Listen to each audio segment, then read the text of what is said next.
The young woman stumbled through the polished corridor of the 50th floor, her reflection fractured across glass walls that stretched toward a ceiling lost in recessed lighting. Rebecca Foster, 26 years old with a master's degree from Columbia, still warm in her hand, pressed one palm against her mouth to muffle the sounds escaping her throat. The other clutched a leather portfolio that had cost her 2 weeks' salary back when she thought this job would change everything. It hadn't. It had broken something instead. Behind her, through the frosted glass doors of Catherine Monroe's executive suite, two small figures stood motionless. 8.5 years old, dressed in identical navy jumpers with white collars that looked starched enough to cut skin. Their hair pulled back so tight it seemed to stretch their faces into masks. They didn't move. They didn't cry from it. They just existed in that terrible stillness that only comes when a child has learned that feeling anything makes everything worse. Rebecca didn't look back. She couldn't. If she looked back, she might see the thing she'd spent 6 weeks trying to ignore. Those girls weren't monsters. They were drowning. And every adult who'd walked into their lives had thrown them anchors instead of ropes, calling it help, because the anchors came with credentials and hourly rates and leather-bound planners full of behavioral modification strategies. The elevator doors slid open with a whisper. Rebecca stepped inside and finally let herself break.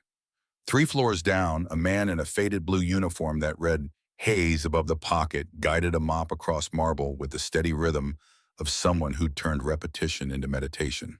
Daniel Hayes, 42 years old, with hands that still remembered how to hold chalk and eyes that still tracked movement the way teachers learned to. Always watching for the kid in the corner, the one everyone else stopped seeing. He'd been invisible for 6 years. It was safer that way. The building hummed around him with the particular silence of 5:30 in the morning, that pocket of time when the city held its breath, between the night shift clocking out and the day shift brewing their first coffee. Daniel preferred this hour. No executives rushing past with their phones pressed to their ears like life support. No assistants clicking down hallways in shoes that cost more than his monthly rent. Just him and the building and the work that never changed, never surprised, never asked him to be anything more than present.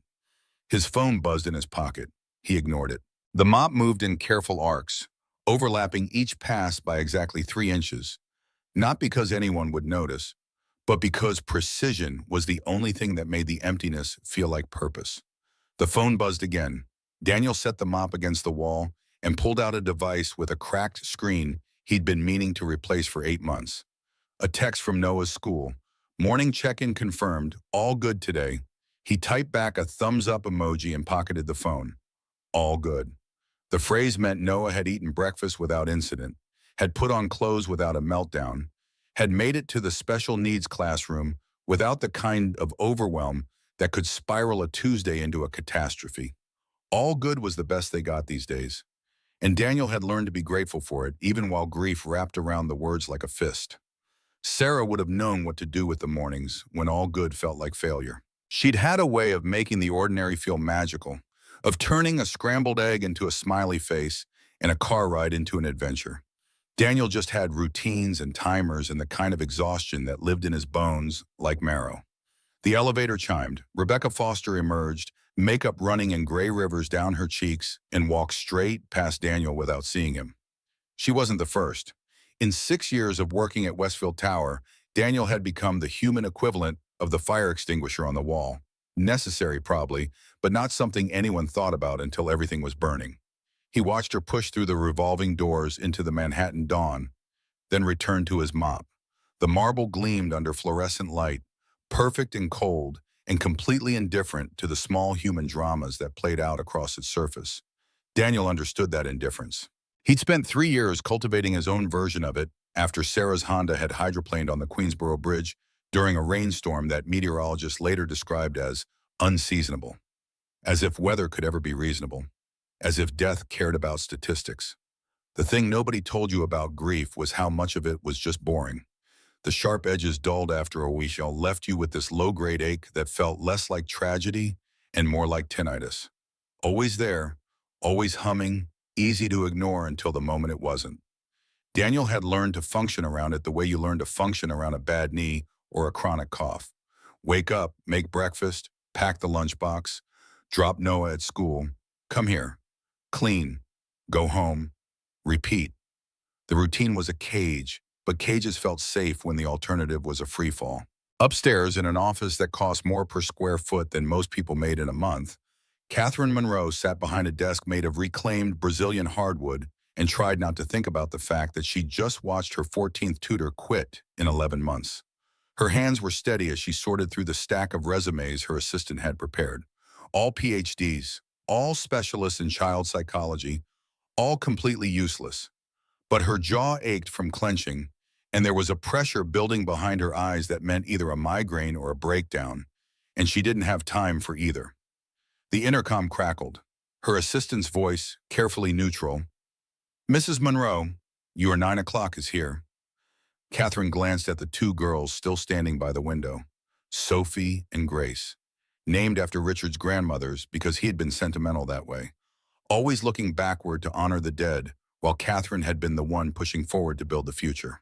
Funny how she'd spent 2.5 years doing nothing but looking backward now, and it hadn't honored anyone. "Send them away," Catherine said into the intercom. "All of them. Cancel every interview." "Ma'am, you heard me."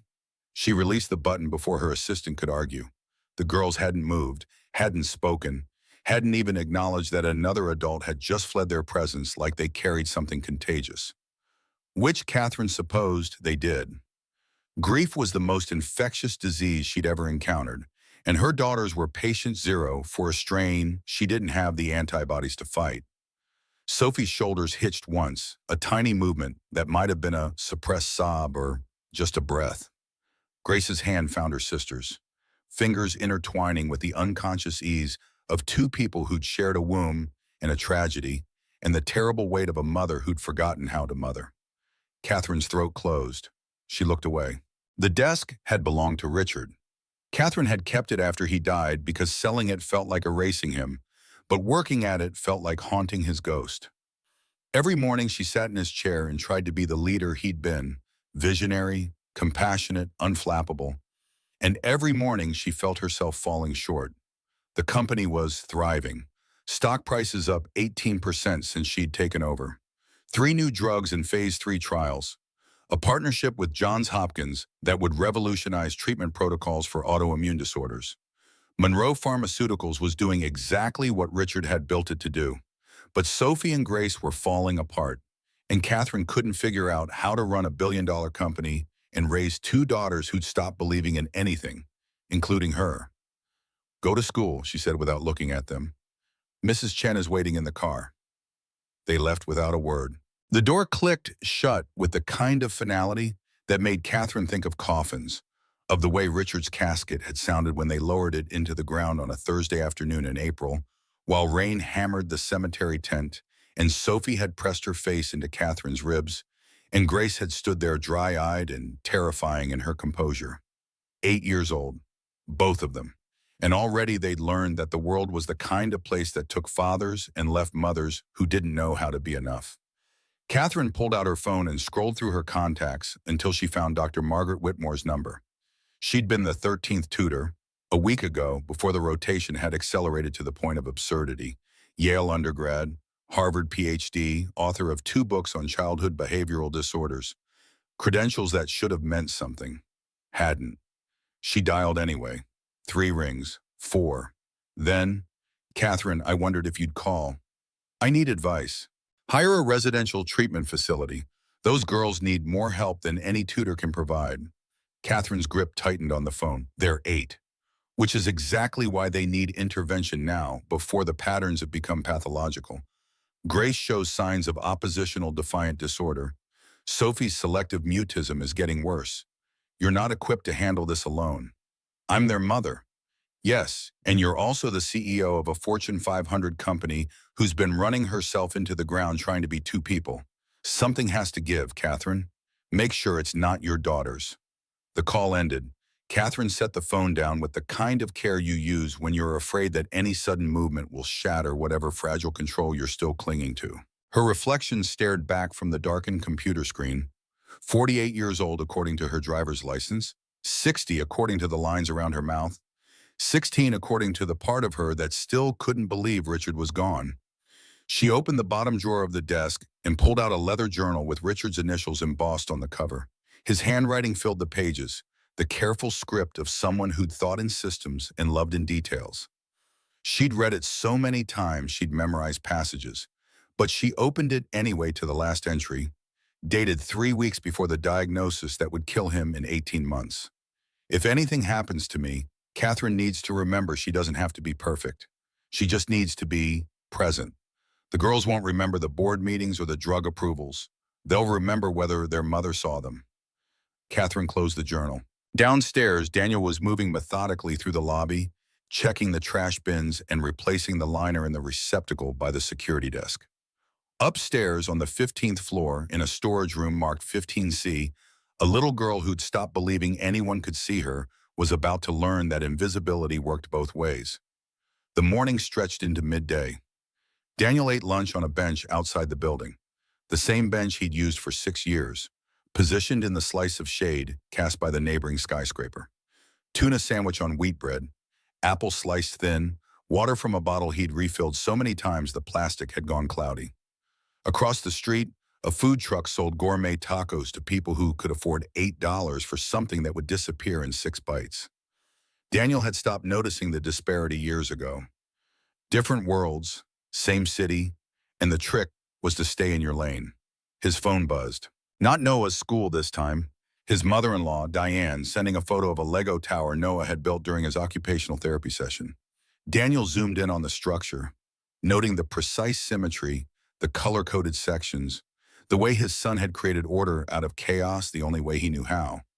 Pride swelled in his chest, sharp and sweet, and edged with the guilt that came from knowing he couldn't give Noah the kind of attention Sarah would have managed without thinking about it. He typed back, "That's amazing, buddy." Then to Diane, "Thank you for being there." Her response came quickly. "Always. He's doing well today. Asked about you twice." Noah didn't speak much, hadn't strung together a full sentence in over a year, but he had ways of communicating that Daniel had learned to read like a language. A particular hum meant he was content. A repeated gesture meant he needed something. Eye contact, rare as snow in July, meant he was trying to say something important. Daniel finished his sandwich and headed back inside. The afternoon shift meant restocking supplies on the upper floors, checking the bathrooms, emptying the recycling bins from the executive suites. Routine work that left his mind free to wander, which was both a blessing and a curse. The blessing, he could think about Noah's Lego tower and Diane's patience and the way his son's eyes had lit up last night when Daniel had found a YouTube video of someone building a replica of the Empire State Building entirely out of blocks. The curse, he could also think about the empty side of the bed, the photographs he'd stopped looking at, the voice he was starting to forget. Floor 15. Daniel keyed into the storage room using his master access card. The overhead fluorescent flickered twice before steadying, casting harsh light across metal shelves stocked with paper towels and cleaning solutions and boxes of printer paper no one would touch for months. He grabbed a fresh roll of paper towels and turned toward the door. That's when he heard it. Crying. Soft, muffled, the sound of someone trying desperately not to be heard. Daniel froze. Building policy was clear. Staff didn't interact with family members of executives unless directly addressed. He'd been trained on it during orientation, reminded of it during annual reviews. Boundaries were important.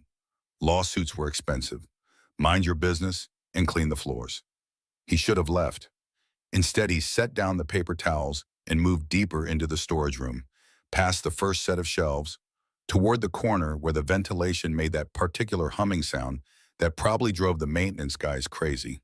And there, wedged between 2 boxes of copy paper, was a little girl in a navy jumper clutching a teddy bear so worn the fur had gone bald in patches. Sophie. He recognized her from this morning, though he couldn't have said her name. She had the kind of face that belonged on a Victorian postcard. Delicate features, dark hair, eyes that seemed too large for her skull. Right now, those eyes were red and swollen, and her whole body was shaking with the effort of keeping quiet. Daniel knelt down, slowly, making himself small and unthreatening, the way he'd learned to do with Noah when his son was on the edge of sensory overload. They looked at each other. Sophie's crying hitched, stopped, Terror replaced grief on her face. That instant transformation kids make when they have been caught doing something they think will get them in trouble. She pressed herself harder against the wall, making herself as small as possible, and Daniel's heart cracked down the center because he knew that move. He'd seen Noah do it 100 times. "Hey," Daniel said, quiet, calm, the voice he used when Noah was spiraling. "It's okay. You're not in trouble." She didn't respond, didn't breathe, just stared at him with those enormous eyes, waiting for the yelling or the punishment or whatever consequence 8.5 years of life had taught her to expect. Daniel sat down on the floor, putting them at the same eye level. He didn't reach for her, didn't move closer, just sat. 1 minute passed, then another. The fluorescent hummed overhead.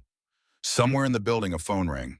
The ventilation system cycled on, pushing cold air through the grates. Sophie's grip on the teddy bear loosened fractionally. "I'm Daniel," he said. "I clean the building." Still nothing.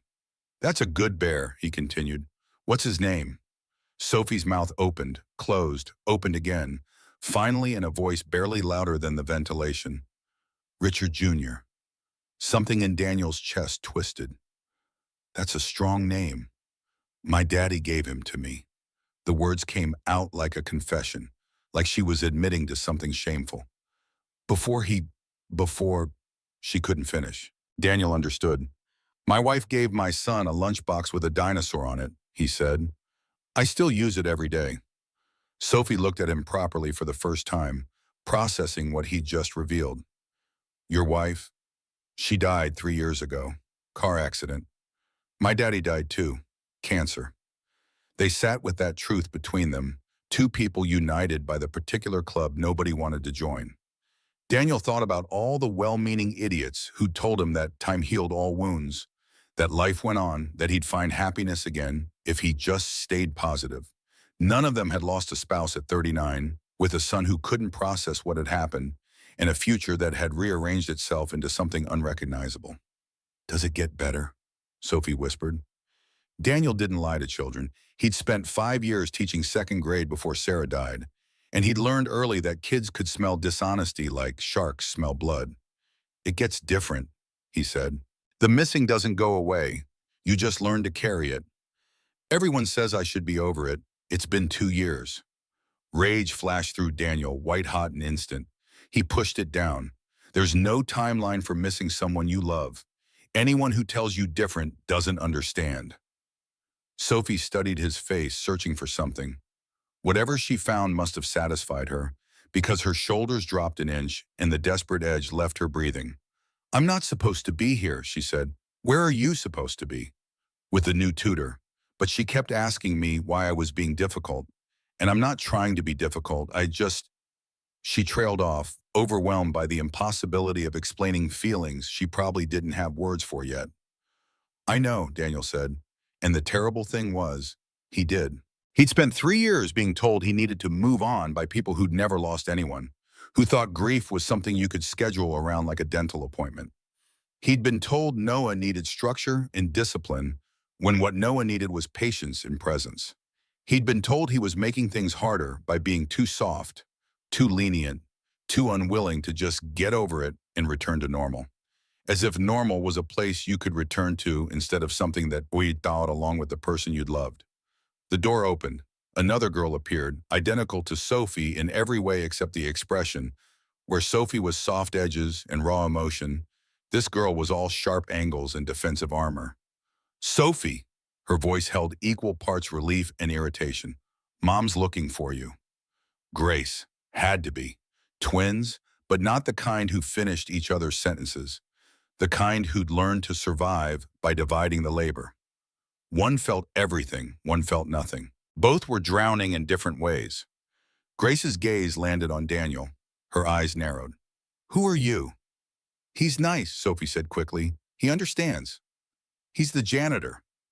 Grace made it sound like an accusation. Daniel stood, careful to keep his movements slow. "That's right, I clean the building." Grace stepped between him and her sister, a tiny warrior in a school uniform, and Daniel saw the fear underneath the bravado. She thought he was a threat. She thought everyone was a threat. And why wouldn't she? The world had proven itself untrustworthy in the most fundamental way possible. "We need to go," Grace said to Sophie. "Now." Sophie stood, clutching Richard Jr. against her chest. She looked at Daniel one more time, and in that look was a question he didn't know how to answer. Then they were gone, the door clicking shut behind them, and Daniel was alone in the storage room with the humming fluorescent and the lingering sense that he'd just crossed a line he couldn't uncross. He should have reported the interaction, should have gone straight to his supervisor and documented that he'd had unsolicited contact with an executive's family member. "Cover your ass," the employee handbook said. "Protect the company. Protect yourself." Daniel picked up his paper towels and went back to work. That evening in the apartment in Queens he'd shared with Sarah and now shared with her ghost, Daniel made dinner while Noah arranged Lego pieces on the living room floor in patterns that probably meant something significant if you knew the language. Chicken nuggets shaped like dinosaurs because they were the only protein Noah would eat without a fight. Sweet potato fries cut into precise matchsticks because uniformity mattered. Apple slices arranged in a smile because that's what Sarah used to do. And Daniel was determined to keep that one small piece of her alive in their routine. He set the plate on the table. "Dinner's ready, bud." Noah didn't look up from his Legos. His hands moved with the kind of focused intensity that meant he was deep in his own world, and pulling him out too quickly would result in the kind of meltdown that could derail the entire evening.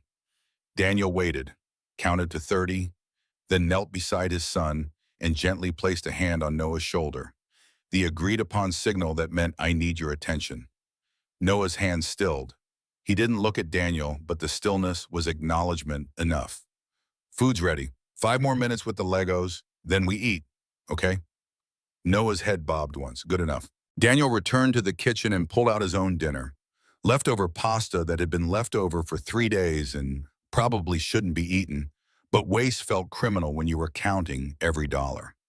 His phone sat on the counter, screen dark, and he found himself thinking about Sophie's face when she'd asked if it got better, about Grace's defensive stance, about Catherine Monroe, whom he'd never met but whose reputation preceded her like weather, brilliant, driven, ruthless when she needed to be, and according to the break room gossip, completely out of her depth as a single parent. He wasn't going to get involved. It wasn't his business. He had his own kid to worry about, his own grief to manage, his own life that was held together with routine and willpower, and the thin hope that someday he'd wake up and it would hurt less. But when Noah finally came to the table and ate his dinner in the careful, methodical way he did everything, Daniel found himself thinking about that storage room, about the sound of muffled crying, about a little girl who'd been told she should be over the worst thing that had ever happened to her. After dinner, after the bath time routine and the carefully orchestrated bedtime that involved weighted blankets and white noise and exactly 7 minutes of back rubbing, Daniel sat alone in the living room with the TV on, but the sound off. On the screen, people moved through sitcom lives where problems resolved in 22 minutes and nobody stayed dead. On the coffee table, a framed photo of Sarah grinning, her arm around his shoulders, both of them younger and stupider, and convinced that love was enough to protect you from anything. He picked up the photo, traced her face with one finger. "I don't know what to do," he said to the empty room. "Those girls. They're lost, Sarah, and I should just mind my own business, but he'd seen himself in Sophie's eyes. He'd seen Noah in the way Grace had positioned herself as a shield. He'd seen all the ways grief could rearrange a family into something unrecognizable. And the thought of just walking away from that made him feel like he was betraying something fundamental about who he used to be, who he maybe still was, underneath all the invisible armor. His phone buzzed, a text from Diane. "Noah did great today. You're doing a good job." Daniel set down Sarah's photo and typed back, "Doesn't feel like it most days." Diane's response came quickly. "That's how you know you care." He put the phone away and sat in the blue glow of the silent television until exhaustion made the decision for him. Tomorrow he'd go back to the building and do his job and mind his own business. Tomorrow he'd be invisible again, safe in his routine, protected from the kind of entanglements that could remind him he was still capable of feeling things he'd rather not feel. Tomorrow. Tonight he just sat with Sarah's photo and thought about a little girl who'd named her teddy bear after her dead father, and wondered what kind of world made children carry that much weight. 3 weeks passed like water through Capantines. There but not quite graspable, moving too fast to measure properly. Daniel maintained his routine with the precision of someone who'd built his entire life on not deviating from the script. 5:15, wake up, breakfast for Noah, drop off at the special needs program by 7. Westfield Tower by 7:30. Clean, eat lunch on the bench, clean more. Pick up Noah at 3. Dinner, bath, bed, repeat. Except now there was a crack in the routine, a hairline fracture that kept widening no matter how much he tried to ignore it. Every time he passed the 15th floor, he thought about Sophie in that storage room. Every time he emptied a trash bin in the executive suite, he wondered if those girls were still cycling through tutors like disposable razors. Every time he went home to Noah, he thought about how Grace had positioned herself as a shield and recognized the mathematics of survival, one child absorbing all the emotions so the other could function. He didn't see them again, didn't look for them, but the not seeing felt deliberate now, a choice he was making instead of the default state of invisibility he'd cultivated for 6 years. On a Tuesday that felt like every other Tuesday, Daniel was cleaning the 20th floor when Frank Martinez found him. Frank ran building security, former NYPD, early 50s, the kind of guy who still wore his badge number on a chain under his shirt, even though he'd retired from the force 8 years ago. He and Daniel had the relationship of two men who recognized each other's quiet competence and respected it enough not to prick them. Hayes, Frank's voice carried that particular note that, man, this wasn't a casual conversation. Need you in my office. Daniel's stomach dropped. He set down his mop and followed Frank to the security hub, a windowless room on the 20th floor filled with monitors showing feeds from every camera in the building. Two other guards sat at the consoles, not looking at Daniel, but clearly aware of his presence. Frank gestured to a chair. Daniel sat. Want to tell me why you were in storage room 15C with Catherine Monroe's daughter 3 weeks ago? So this was it. Someone had reviewed the footage. Someone had flagged the interaction. Someone had decided that a janitor spending 15 minutes with an executive's child was worth investigating. Never mind that the child had been hiding and crying and clearly in distress. She was upset. Daniel kept his voice level. I made sure she was okay, then she left with her sister. You know the policy. Staff doesn't interact with executive family members without explicit permission. She was 8 years old and crying in a storage room. What was I supposed to do? Frank leaned back in his chair, studying Daniel with the kind of assessment that comes from 2 decades of reading people for a living. I pulled your file. You've been here 6 years, never late, never a complaint, never an issue. Until now. Is this an official reprimand? That depends. What were you doing in that room with her? The question landed like an accusation wrapped in bureaucratic language. Daniel felt heat crawl up his neck. Not embarrassment, anger. The insinuation beneath Frank's words was clear enough. I was restocking supplies. She was hiding. I sat with her until she felt safe enough to leave. That's it. Did you touch her? No. Did you say anything inappropriate? I told her my wife died. She told me her father died. We talked about grief. Then her sister came and they left. Frank's expression shifted. Something like understanding crossing his features before professional neutrality reasserted itself. He pulled out a tablet and turned it toward Daniel, showing frozen footage from the storage room camera. Daniel and Sophie sitting on opposite sides of the frame. No contact, no threat, just two people sharing space. Catherine Monroe pulled this footage herself, Frank said.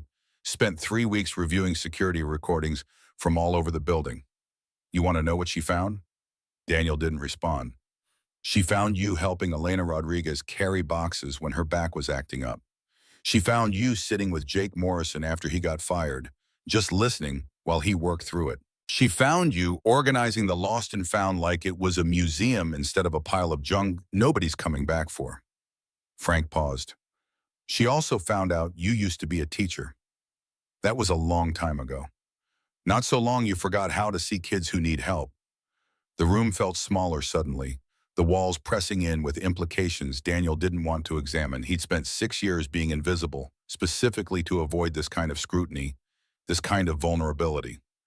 Helping people was a reflex he couldn't quite kill, but he'd learned to do it quietly. to leave no trace that might invite questions about who he used to be. Am I in trouble or not? Frank powered off the tablet. Catherine Monroe wants to meet with you today, 4 o'clock. Why? That's between you and her. But Hayes? Frank's expression softened into something almost sympathetic. Whatever she's about to offer you, think hard before you say yes. That woman's brilliant, but she's also desperate. And desperate people make decisions they regret.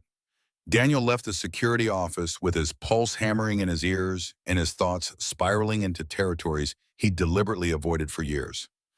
Catherine Monroe wanted to meet with him. There was only one reason an executive worth 9 figures would summon a janitor, and it had everything to do with 2 girls who'd lost their father and nothing to do with Daniel's qualifications for anything except cleaning floors. He should have said no immediately. Should have told Frank to pass along his regrets and his sincere hope that the Monroe family found what they needed. But it wouldn't be from him. He had Noah to think about.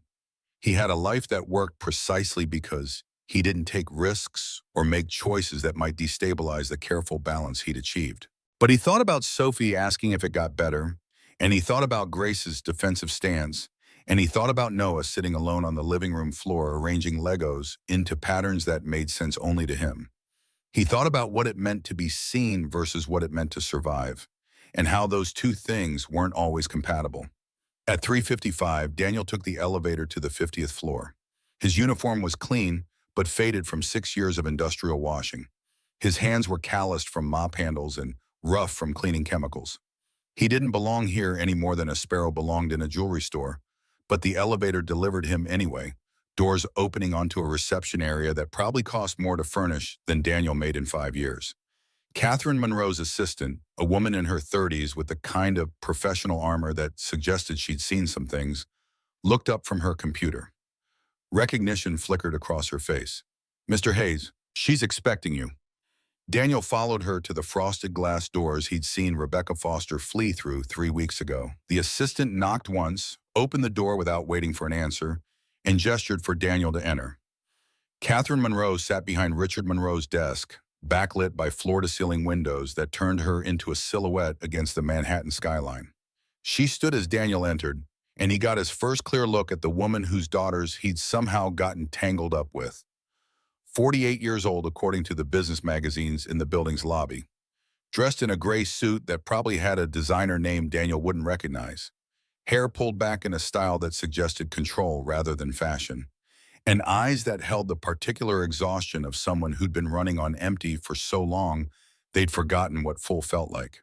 "Mr. Hayes, thank you for coming."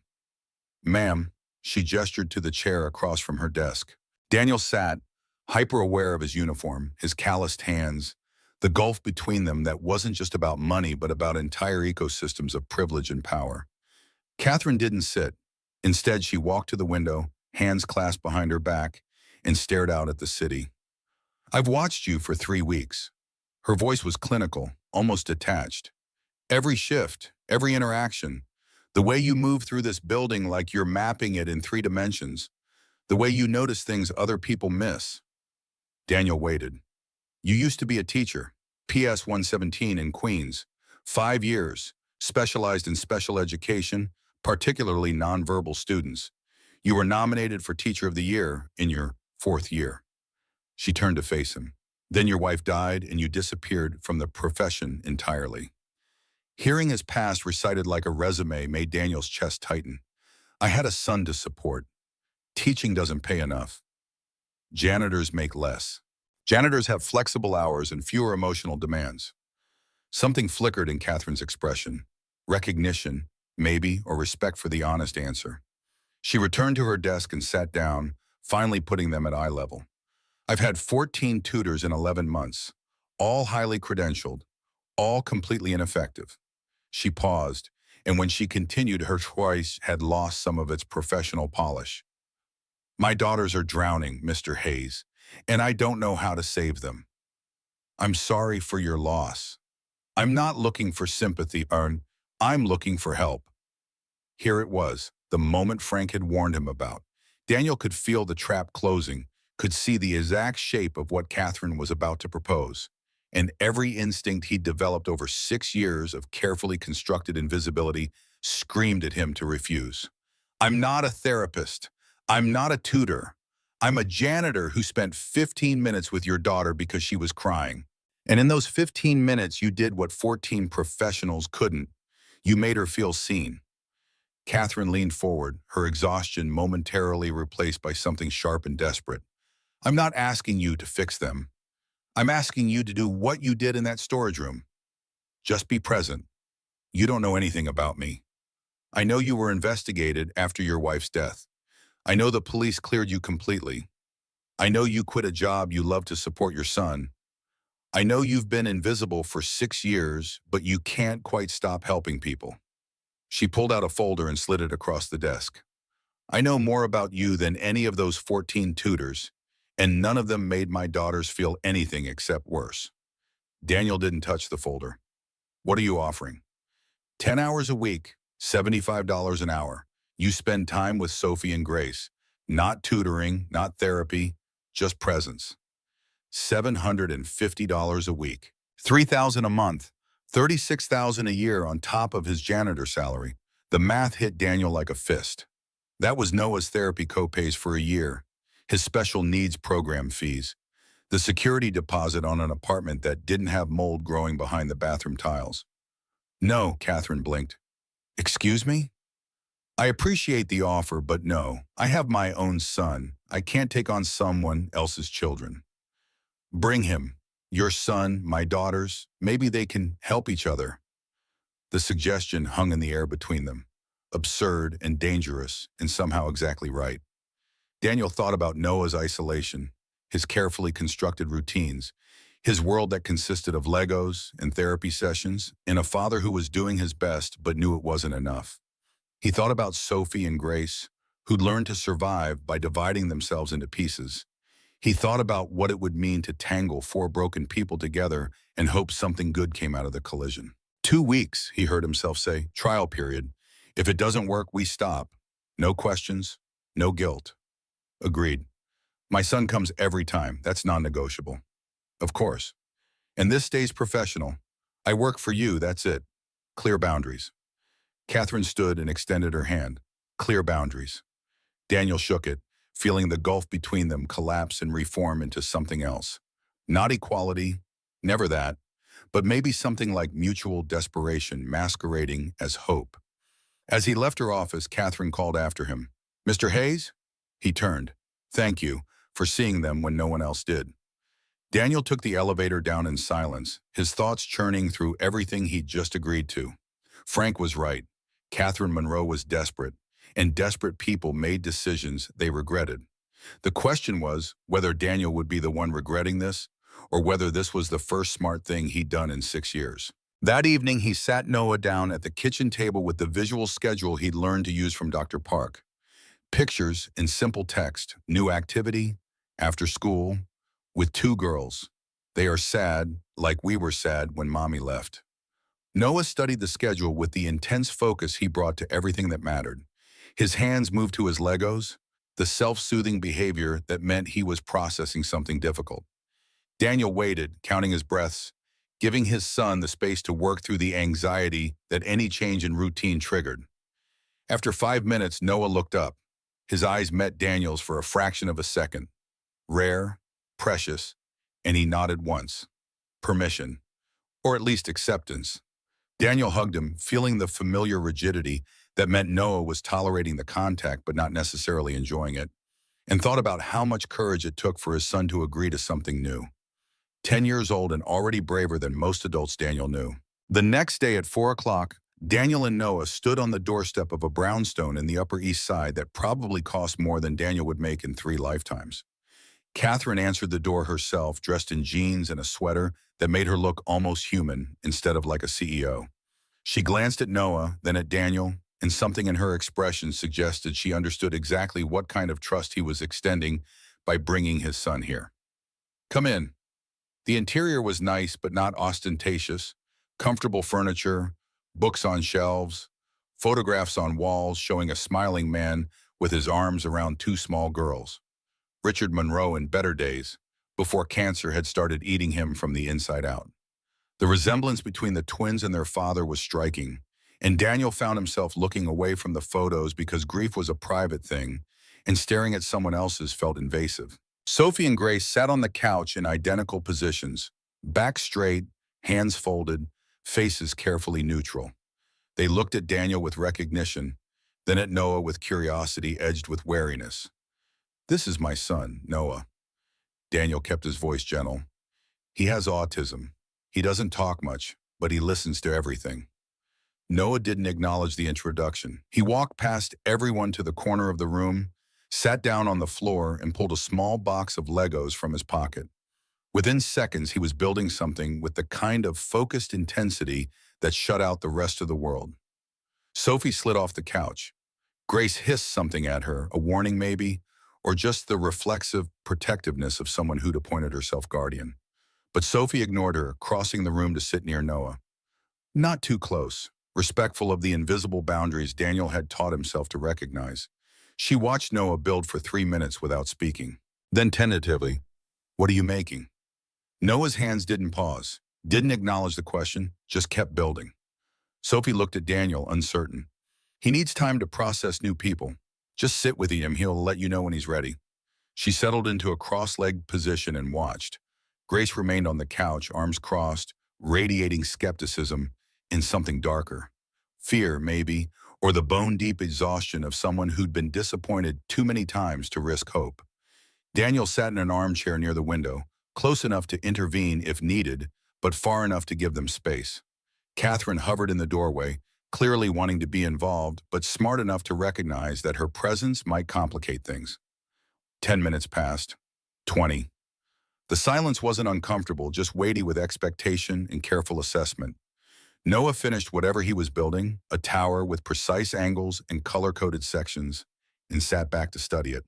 Then carefully he pushed 3 Lego pieces towards Sophie. She looked at the pieces like they were something precious. Looked at Daniel. He nodded permission she didn't need but seemed to require anyway. "Can I use these?" Noah's response was to push another piece toward her. Not exactly verbal consent, but clear enough. Sophie began to build. Her construction was less precise than Noah's, more organic, the kind of thing that suggested she was building by feel rather than plan. Grace watched from the couch, her defensive posture softening by degrees so subtle Daniel almost missed them. After 30 minutes, Grace stood and crossed the room. She knelt beside Sophie and Noah, careful to maintain distance but close enough to see what they were building. "You're doing it wrong," she said to Sophie. "Not cruel, just matter of fact. That piece goes better on the bottom for structural support." Sophie looked at her sister, then at the Lego construction, then back at Grace. "Show me?" Grace's hands moved with confident precision, adjusting Sophie's work, explaining the logic even though Noah almost certainly wasn't listening. But the act of teaching seemed to transform her.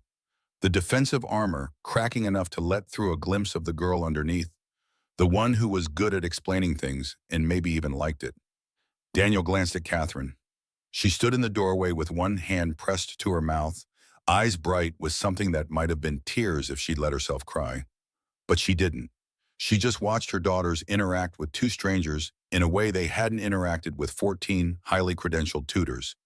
And Daniel could see her recalibrating in real time, reassessing whatever assumptions she'd had about what her children needed. The hours stretched into 90 minutes. Noah finished his tower. Sophie and Grace finished their collaborative piece. The 3 children sat in a rough semicircle, not talking but existing together in a way that felt less like tolerance and more like tentative acceptance. As Daniel and Noah prepared to leave, Sophie stood and approached them. She was holding Richard Jr., the worn teddy bear, and she looked at Noah with an expression that was trying very hard to be brave. "Will you come back?" Daniel glanced at Noah. His son didn't respond verbally, but he pulled out another Lego piece from his pocket and handed it to Sophie. A small red rectangle that probably had some significance in Noah's internal logic system. Sophie took it like it was made of gold. "Tomorrow?" "Tomorrow," Daniel confirmed. Walking home through the Manhattan twilight, Noah's hand tucked into his as they navigated crosswalks and avoided tourists, Daniel felt something shift in his chest. Not hope exactly. Hope felt too fragile, too dangerous. But maybe the absence of the numbness that had carried him through the last 3 years. like he'd been holding his breath underwater and had just now remembered that breathing was an option. His phone buzzed. A text from Catherine. "Thank you, I watched Sophie smile today.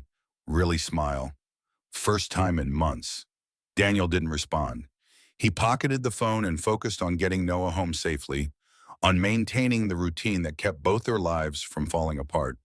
But the text sat in his consciousness like a seed, something small and persistent that refused to be ignored.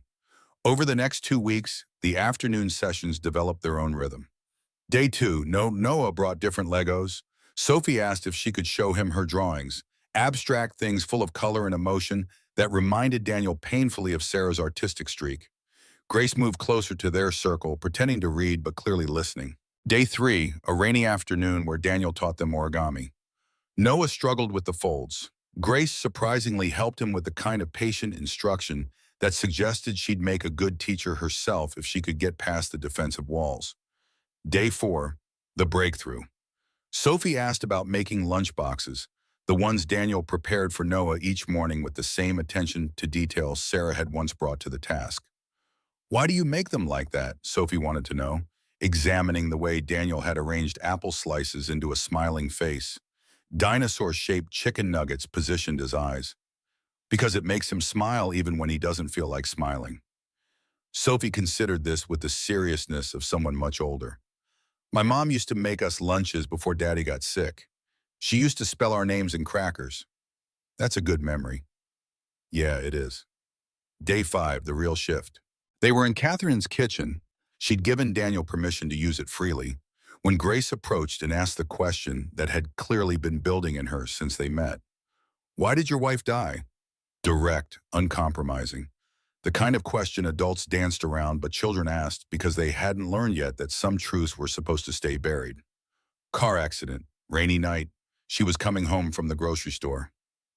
"Do you still miss her?" "Every single day." Sophie stopped what she was doing, arranging crackers into elaborate patterns, and turned to face Daniel fully. "Does it get easier?" Here it was again, the question he'd answered 3 weeks ago in a storage room, the question that kept circling back because there was no good answer, only honest ones. "It gets different. The missing doesn't go away. You just learn to carry it." He paused, choosing his words carefully. "But you know what helps? Carrying it with people who understand. People who know what it's like to love someone and lose them and have to keep going anyway." Grace's jaw tightened. Sophie's eyes filled with tears she didn't let fall. And Noah, who'd been silently building in the corner, got up and crossed the room to stand beside Sophie. He didn't touch her, didn't speak, just stood there in solidarity, a 10-year-old boy who understood grief in ways no child should have to. That night, after Daniel and Noah had left, Catherine sat alone in Richard's study surrounded by his books and his awards, and his carefully cataloged research notes. She pulled out his journal again, flipping past entries she'd memorized, searching for something she couldn't quite name. She found it 3/4 through, dated 5 years before his diagnosis. "The girls asked today why I go to work every day. I told them it's because I want to help people. Sophie asked if helping people makes me happy. I said yes, but the truth is more complicated. Helping people gives me purpose. Purpose gives me meaning. Meaning makes the hard days bearable. I hope they learn that. I hope they find their own meaning, their own way to help. I hope they learn that being alive isn't about being happy all the time. It's about finding reasons to keep showing up." Catherine closed the journal and pressed it against her chest, feeling the leather warm under her palm. Richard would have liked Daniel Hayes, would have recognized in him the same quiet competence, the same fundamental decency that had made Richard himself so easy to love, would have understood that sometimes the people who help you most are the ones you never see coming. Week two brought complications. Daniel was refilling soap dispensers on the 43rd floor when his supervisor found him. Bill Kowalski, late 50s, career building maintenance, the kind of guy who measured success by whether things ran smoothly enough that nobody noticed him. "Hayes, got a minute?" They stepped into an empty conference room. Bill closed the door, which was never a good sign. "You've been spending time with Mrs. Monroe's daughters." Not a question, an observation that demanded explanation. "She hired me, private arrangement. Doesn't affect my work here." "Doesn't affect Hayes? You're a janitor spending unsupervised time with an executive's children. You see how that looks? Daniel felt anger spike through his carefully maintained calm. I see how it looks to people who assume the worst. I also see two girls who needed help and a mother desperate enough to hire someone who'd actually pay attention to them. Someone filed a complaint. The words landed like a punch. What kind of complaint? Anonymous. Came through the board member portal. Bill looked uncomfortable, like he was delivering news he didn't believe but had to act on anyway. Says you have a history, that there was an investigation involving a child 3 years ago. Daniel's hands clenched into fists. The investigation. The police showing up at his door 2 weeks after Sarah's funeral, asking questions about why he'd let his wife drive that night, whether there had been any fights, any reason he might have wanted her gone. The social worker interviewing Noah, trying to determine if the boy was safe with a father who clearly wasn't coping. The nightmare weeks of being treated like a suspect instead of a grieving widower, all because someone, he never found out who, had called in an anonymous tip suggesting Sarah's death wasn't an accident. They'd cleared him. Obviously. The rain had been measured, the road conditions documented, the skid marks analyzed. Sarah had hydroplaned at exactly the wrong moment, hit the guardrail at exactly the wrong angle, and died on impact. No foul play, no negligence, just the kind of random tragedy that proved the universe didn't care about fair. But apparently someone had dug up that investigation and decided it meant something it didn't. I was investigated because my wife died suddenly and someone thought it was suspicious. Daniel kept his voice level through sheer force of will. I was cleared. Completely. It's public record. I know, I pulled the file, but the complaint raises questions about liability, about optics. Bill sighed. Look, I don't think you're doing anything wrong, but I've been told to tell you to step back. Stop the arrangement with Mrs. Monroe's kids, at least until this gets sorted. Sorted how? Board's looking into it. Should have an answer in a few days. Daniel left the conference room with his pulse hammering and his thoughts spiraling into dark territories. Someone had filed a complaint. Someone wanted him away from Sophie and Grace badly enough to weaponize his past. The question was why, and the answer probably had more to do with Catherine Monroe's position than anything Daniel had actually done. He finished his shift on autopilot, his mind churning through implications and consequences. If he kept seeing the girls, he risked his job. If he stopped, he abandoned two children who just started to trust him. Both options felt like losing, and Daniel was tired of losing. At 3 o'clock, instead of picking up Noah and heading to the brownstone, he texted Catherine. Need to talk, can't come today. Her response came within seconds. What happened? Someone filed a complaint. About my past. I've been told to step back. 3 dots appeared, disappeared, appeared again. Then, come to my office, now. Daniel found Diane at Noah's program and explained he'd be late. Diane, who'd been a saint through the last 3 years, just nodded and said she'd keep Noah as long as needed. Then Daniel took the subway back to Manhattan, back to Westfield Tower, back to Catherine Monroe's 50th floor office where this had all started. She was pacing when he arrived, phone pressed to her ear, voice cold enough to freeze water. I don't care about the complaint. I hired Mr. Hayes, I vetted him. I approved every session. A pause. Then find out who filed it. That's not a request. She ended the call and turned to Daniel. Sit. He sat. Tell me exactly what happened. Daniel recounted his conversation with Bill, the anonymous complaint, the implication that his investigated past made him unsuitable to be around children. Catherine listened with the kind of focused intensity that suggested she was already 3 steps ahead, already calculating responses and countermoves. When he finished, she pulled out her phone and made a call. Frank, Catherine Monroe, I want to know who accessed Daniel Hayes' employment file in the last 2 weeks. Pause. I'll wait. She put the phone on speaker.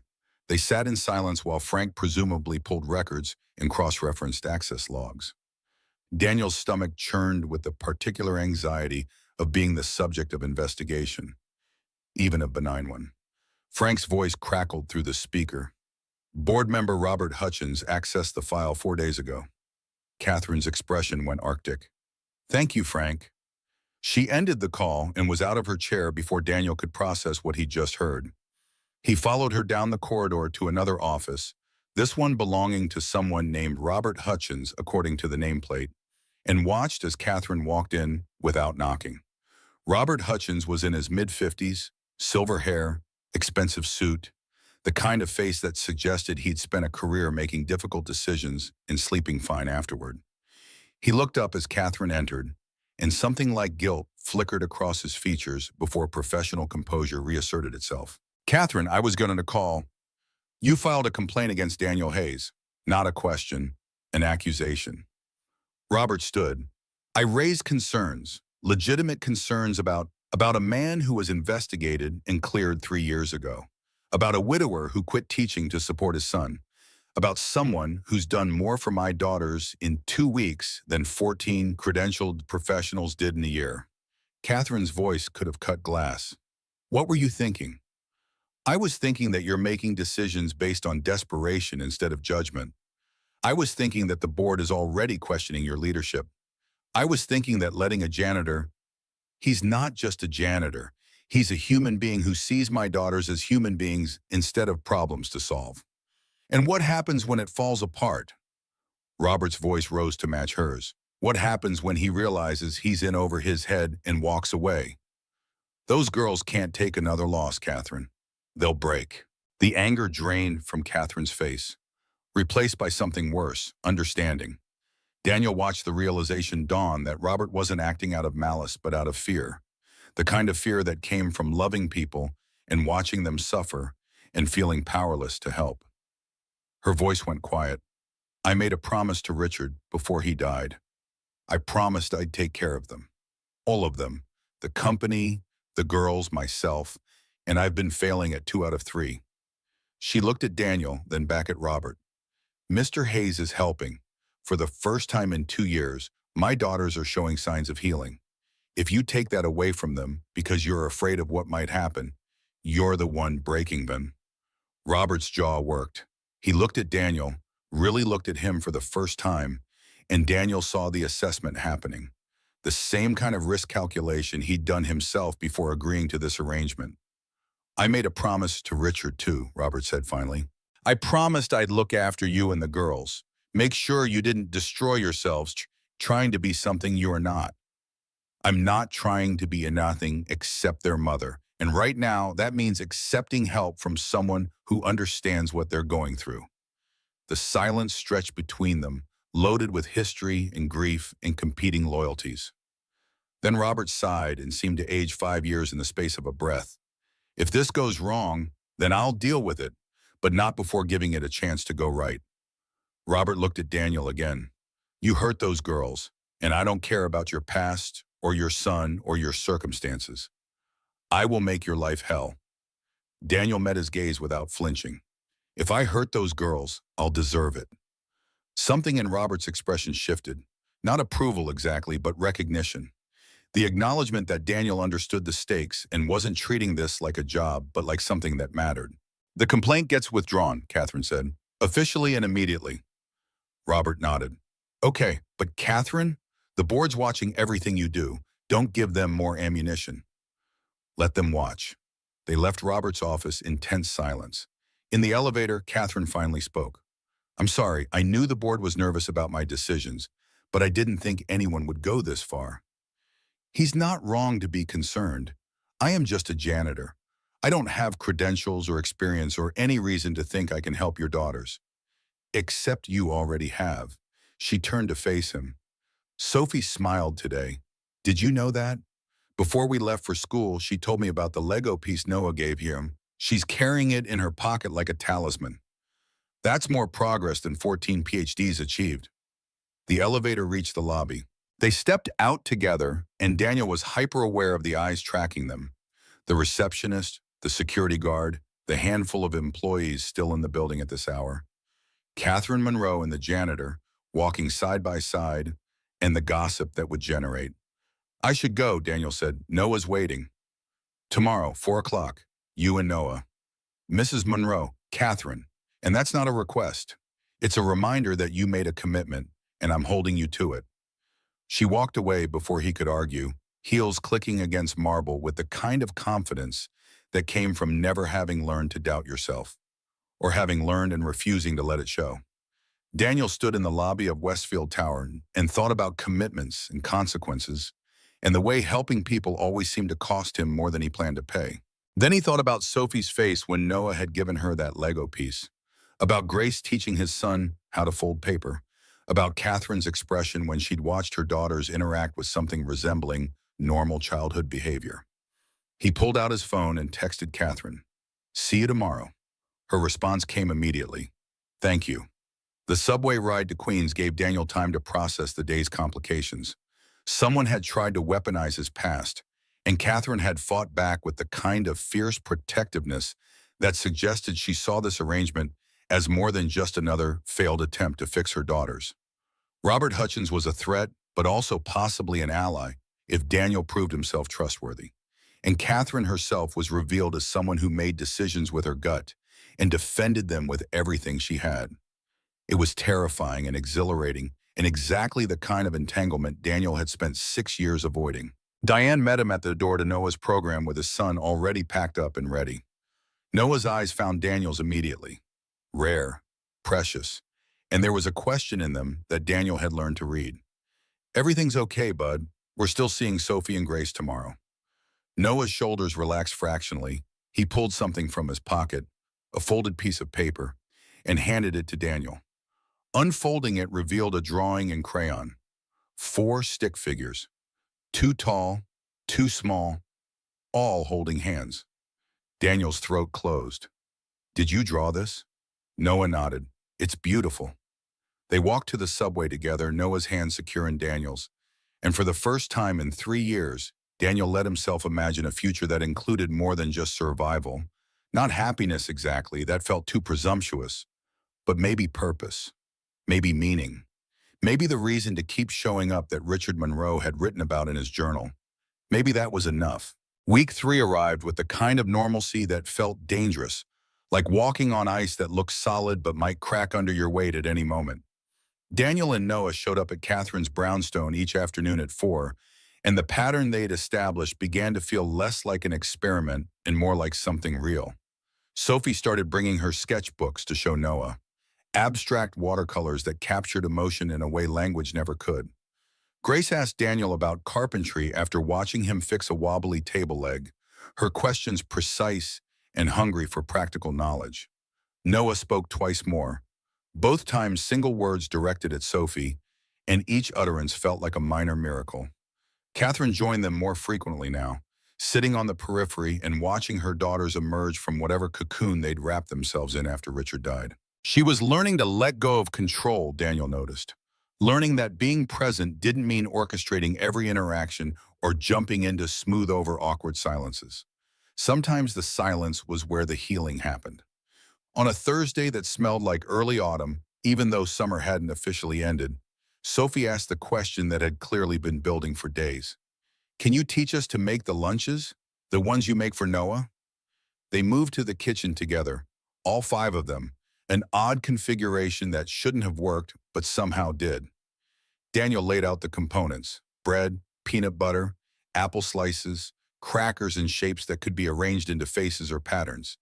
He demonstrated the precision Sarah had taught him, the care that turned ordinary food into something that said you matter without needing words. Grace watched with the intensity she brought to everything, already calculating improvements and efficiencies. Sophie's hands moved more tentatively, checking with Daniel frequently to make sure she was doing it right. Noah supervised from his corner, occasionally offering a Lego piece as commentary on their progress, his own language that only they were learning to decode. Catherine stood in the doorway holding her phone, and Daniel assumed she was checking emails until he heard the camera shutter sound. She was taking pictures, documenting this moment when her daughters remembered how to be children, doing something that had no productivity metric attached, just the simple pleasure of creating. "Mom," Grace looked up, "can we take these to school instead of buying lunch?" Catherine's composure cracked just enough to show the emotion underneath. Of course. They finished 2 lunches, one for tomorrow, one for the day after, and the pride on both girls' faces suggested they'd accomplished something significant, which they had. Not the sandwiches themselves, but the reclamation of a ritual their mother used to perform before grief had taught her to outsource everything that hurt too much to do herself. Daniel cleaned the kitchen while the children migrated to the living room. Catherine helped, moving in the careful silence of someone who wanted to say something but couldn't quite find the entry point. Finally, my husband used to make their lunches every Sunday, prep for the whole week. He'd write little notes and hide them in the bags, bad jokes mostly, or drawings of dinosaurs. She paused, hands stilling on the dishcloth. After he got sick, I couldn't keep doing it. Couldn't look at those lunch bags without seeing him. So I gave the school my credit card number and told myself I was being practical. You were surviving. I was running. She turned to face him. And you're teaching them to stand still, to sit with the hard things instead of avoiding them. I'm just making sandwiches.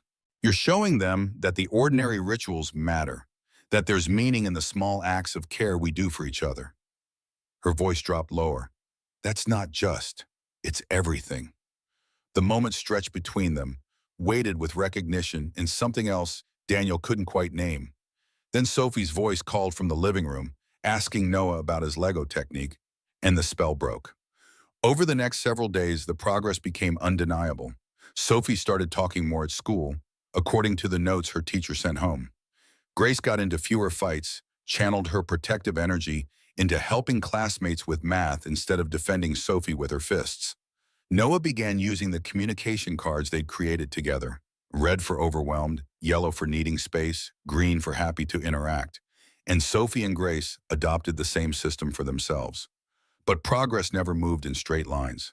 On the Tuesday before everything changed, Daniel's phone rang during his lunch break. The number belonged to Noah's school, and his stomach dropped before he even answered. Mr. Hayes, this is Principal Morrison. I'm afraid Noah's had an incident. The word incident could mean anything from a meltdown to an injury, and Daniel's mind immediately conjured the worst possibilities. What happened? Another student made some comments about you, about your situation with the Monroe family. Noah became upset and pushed the child. Ice flooded Daniel's veins. Noah had never hit anyone, though. Never. His son wasn't wired for violence. When he got overwhelmed, he shut down, went internal, disappeared into himself until the storm passed. For him to lash out meant something had broken through defenses Daniel hadn't even known needed reinforcing. I'll be there in 20 minutes. He found his supervisor, explained there was a family emergency, and took the subway to Queens with his heart hammering against his ribs. The school's main office felt too bright, too cheerful with its bulletin boards full of student artwork and motivational posters about kindness.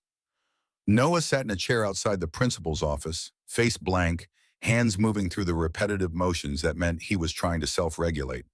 Daniel knelt in front of his son. Hey, buddy, you okay? Noah didn't look at him, just kept moving his hands, fingers tracing patterns only he could see. Principal Morrison emerged, a woman in her 50s who'd always been kind to Noah, who understood that special needs kids required different approaches.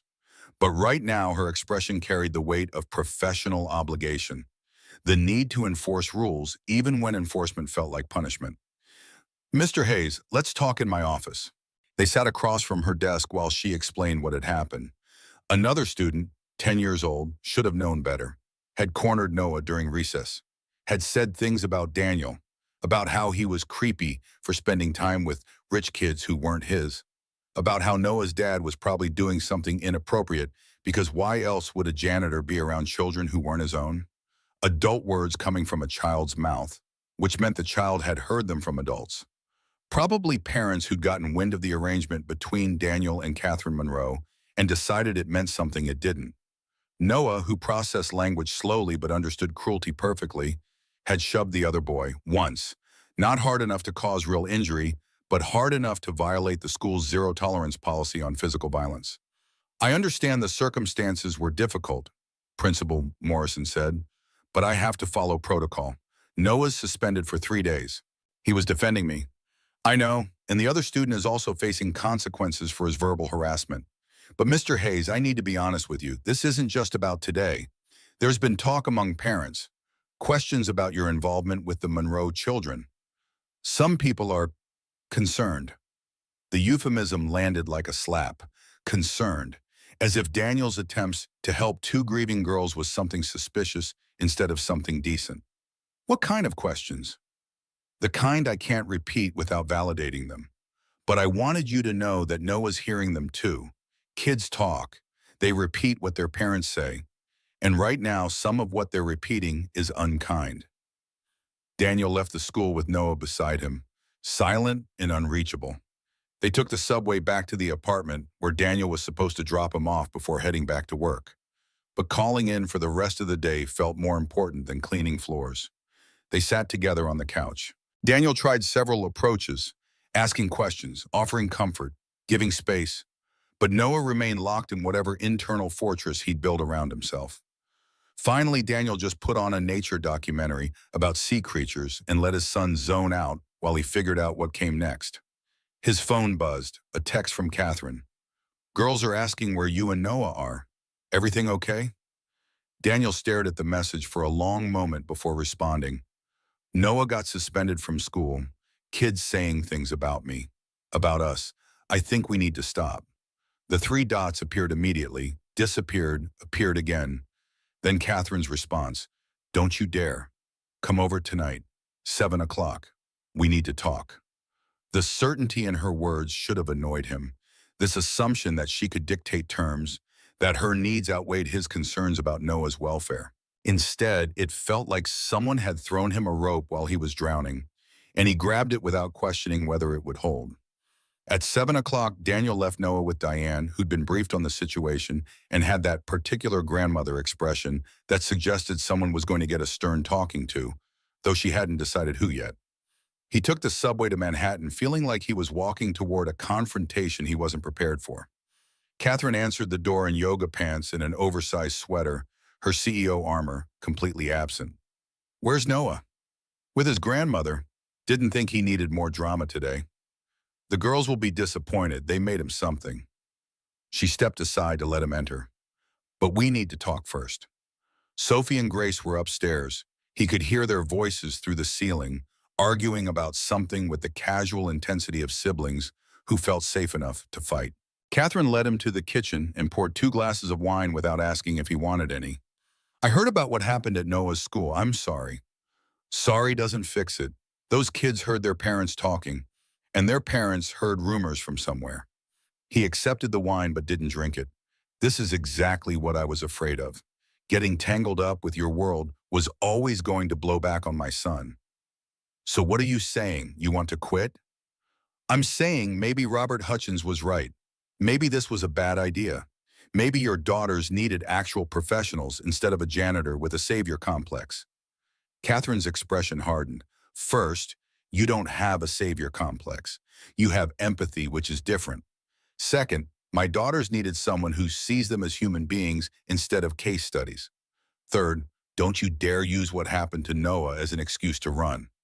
This isn't running, it's protecting my son." "From what? From being connected to people who care about him? From having friends who understand what it's like to lose a parent? From having a community instead of just you and his grandmother?" She set down her wine glass with enough force to make liquid slosh. "What happened at his school is horrible, but the solution isn't isolation. It's showing him that the people who matter, the people who actually see him, their opinions are the ones worth caring about." Daniel wanted to argue, wanted to point out that she didn't understand what it was like to have a vulnerable child, to live with the constant terror that the world would hurt him in ways Daniel couldn't prevent.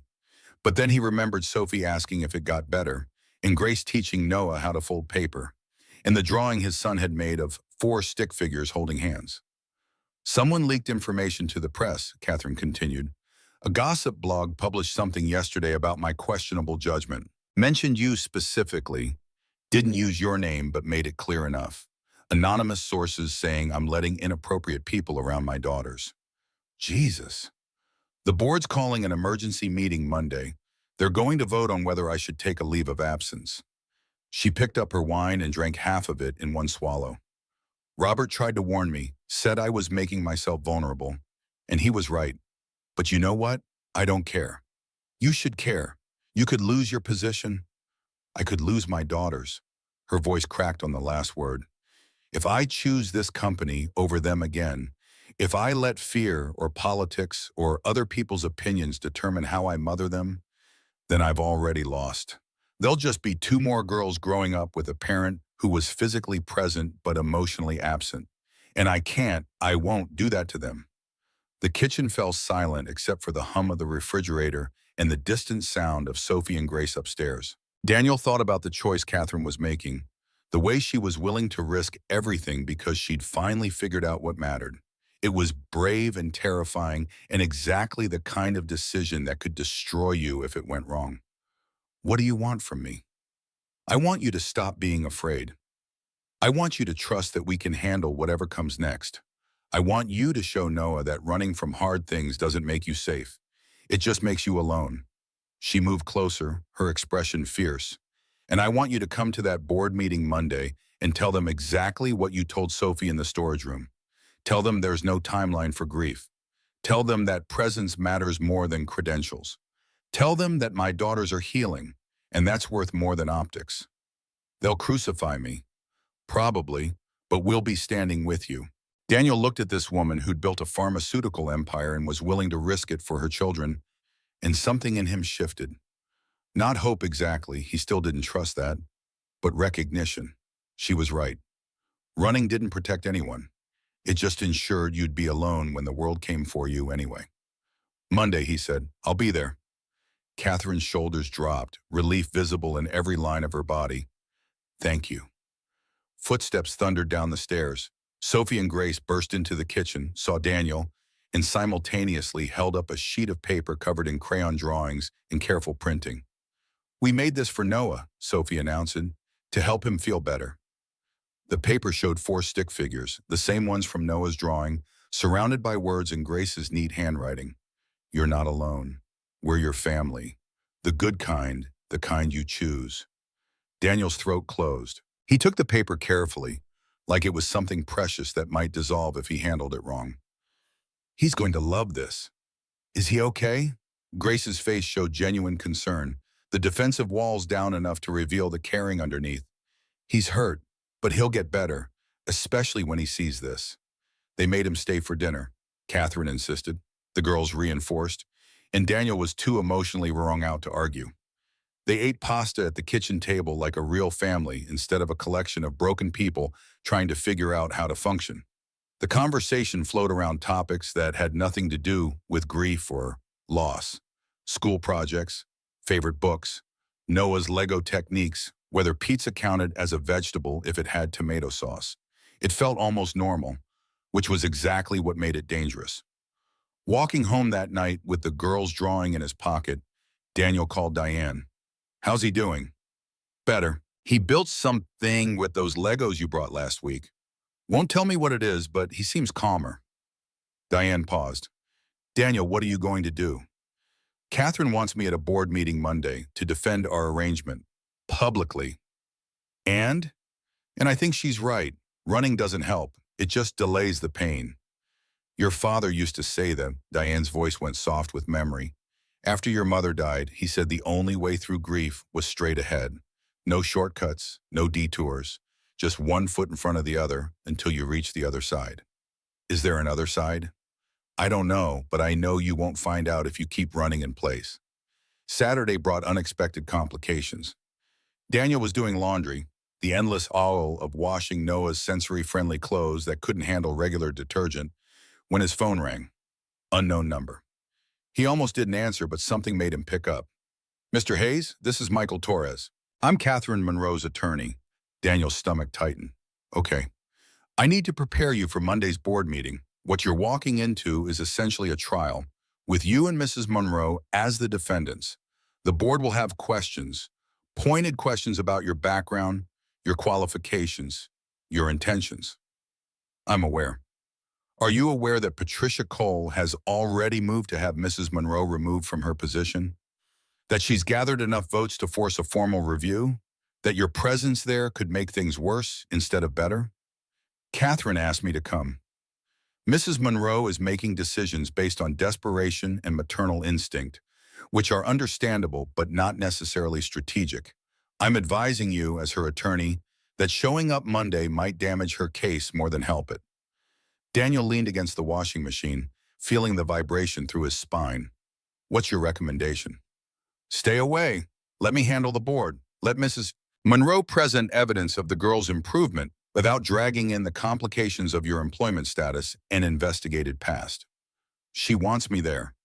She wants support, but there are ways to provide support that don't involve making yourself a target. Torres sighed. Mr. Hayes, I'm not questioning your intentions, but optics matter. A janitor with a tragic background spending time with an executive's daughters. The board is going to use that against her. They'll paint you as evidence of her compromised judgment. Maybe her judgment isn't compromised. Maybe it's the only thing keeping her daughters alive. Silence on the other end. Then, Monday, 9 a.m., conference room on the 52nd floor. Dress professionally, answer only what you're asked. And for God's sake, don't volunteer information about your feelings or your past unless directly questioned. The call ended. Daniel finished the laundry on autopilot, his mind already playing out scenarios for Monday. All of them ended badly, but some were worse than others. The question was whether he was willing to let Catherine fight this battle alone when she'd been clear about wanting him there. Sunday, he took Noah to the park. They sat on a bench watching other families play, fathers pushing daughters on swings, mothers chasing sons around the playground. The ordinary choreography of intact families that still felt like witnessing something from another planet. Noah arranged leaves in patterns on the bench between them, his hands moving with the focused precision that meant he was processing something complex. The girls made you something special, Daniel ventured. Want to see it? Noah's hands stilled. He looked at Daniel, brief but clear, and nodded. Daniel pulled out the drawing Sophie and Grace had made. Noah studied it with the same intensity he brought to his Legos, tracing the stick figures with one finger. Then he pointed to the words Grace had written. You're not alone. That's right, Daniel confirmed. You're not alone. Even when things get hard, even when other kids say stupid things, you have people who see you, who care about you. Noah folded the paper carefully and tucked it into his pocket. Then he leaned against Daniel's shoulder, a rare physical initiative that meant he was okay, or as okay as he knew how to be. They sat like that until the afternoon shadows grew long, and Daniel thought about chosen families and the courage it took to let people see you when being invisible felt safer. Thought about Catherine risking everything for her daughters. Thought about Sophie and Grace making art to comfort a boy they'd known for 3 weeks. Thought about Robert Hutchins filing complaints because he was afraid of people getting hurt. Everyone was afraid. The question was whether fear got to make the decisions. Monday morning arrived with the weight of inevitability. Daniel dropped Noah at school.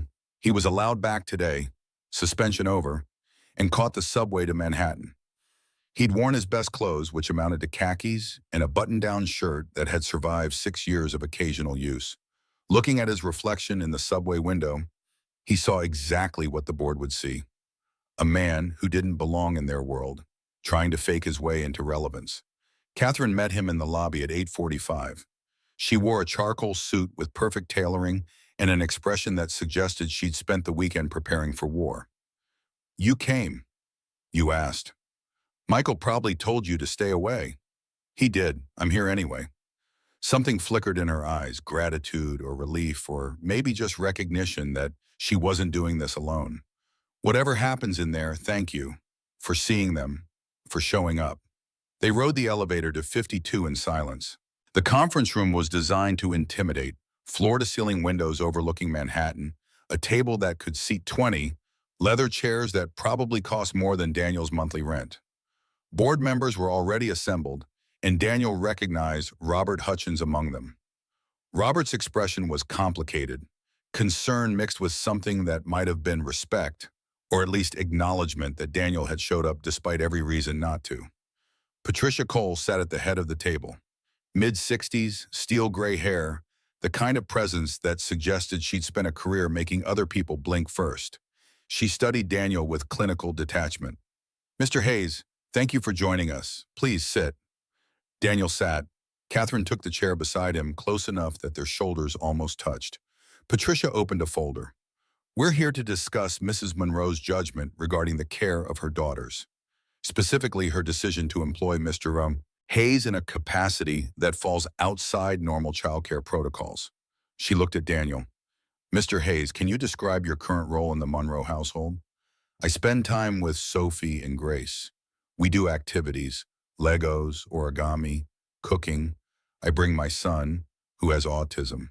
They help each other. And you're compensated for this? Yes. $75 an hour, correct? Yes. That's substantially more than you make as a janitor. It is. Does that create a financial incentive to maintain this arrangement, even if it's not in the children's best interest? Daniel felt the trap closing but kept his voice steady. My incentive is seeing 4 kids who've lost parents start to heal. The money helps me provide for my son, but I'd do this for free if Catherine asked. Mrs. Monroe, Patricia corrected. Professional boundaries are important, wouldn't you say? In professional context, yes. And is this a professional context? Daniel thought about Sophie crying in the storage room, about Grace teaching Noah to fold paper, about the 4 of them making lunches together in Catherine's kitchen. It started as one, but when you put 4 grieving people in a room and let them see each other, it becomes something else. What does it become? A family, the kind you choose instead of the kind you're born into. The conference room went silent.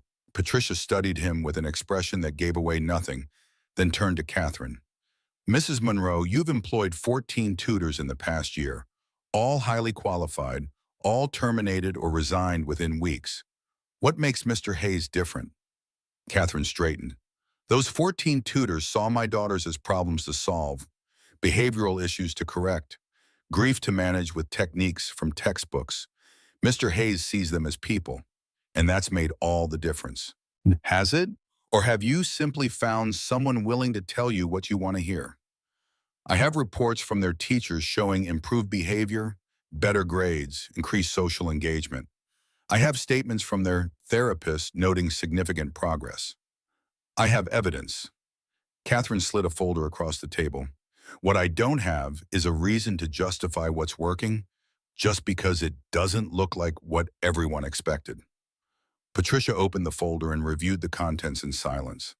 The other board members shifted, uncomfortable with the tension or bored with the proceedings. Daniel couldn't tell which.